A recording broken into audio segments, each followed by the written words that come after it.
Hi folks, this is Don Meisner with the North Country Fishing Report. This week I'm trying to pass on some things that I've heard from other people that have come to this area about what the fishing is here in this area. And here's something I really found interesting. We were getting ready for the Toyota series, and I was making sure that we had security up at the Messina intake for the nighttime when all the big equipment is left there. And so I was standing there at the intake with Alex and Julie, who were going to be our security people to stay overnight each night. And this car pulled up, and the car was from Connecticut. And the guy goes, oh, hi, and I didn't recognize him, but he had come up a year ago to fish the Toyota series. And he recognized me from directing traffic or whatever, I don't know.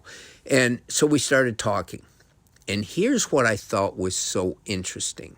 He showed me his phone and the places that he had set up on his phone that were going to help him fish in the future. And one of them was right in Messina.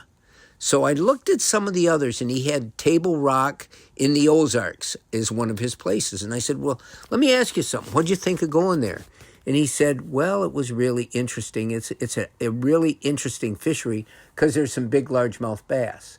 But then we started talking about when he fished the tournament there, and he said now there's a reason I'm telling you all this, even though it's Lake of the Ozarks.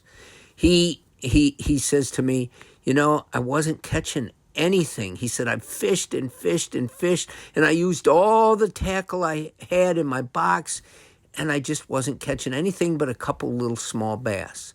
And I'd always heard that fish like big lures. And he said, I was looking in the water and I was thinking, and I saw this fish swim by, and I thought, holy cow, what is that? He says, it looks like a shad. And then a whole school of them swam by, and he said, and he stretched his hands out, and he said they were this big, which was really big. And I'm thinking, okay, now what's he going to tell me? I said, so do the bass eat those shad? He said, yes. And he said, I didn't have anything near that size, but I looked at my box and I had this 1 ounce big spinnerbait with big blades on it. He said, that was the biggest thing I had.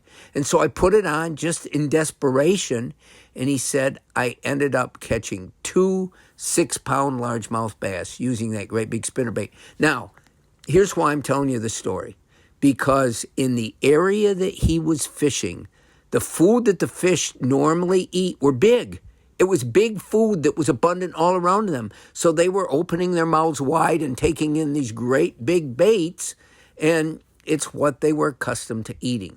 And so when they saw little things going by, they didn't bother because there was so much big things that they were used to eating. So once he put on a bait that was big, that looked like something that they had been feeding on, they readily started to hit.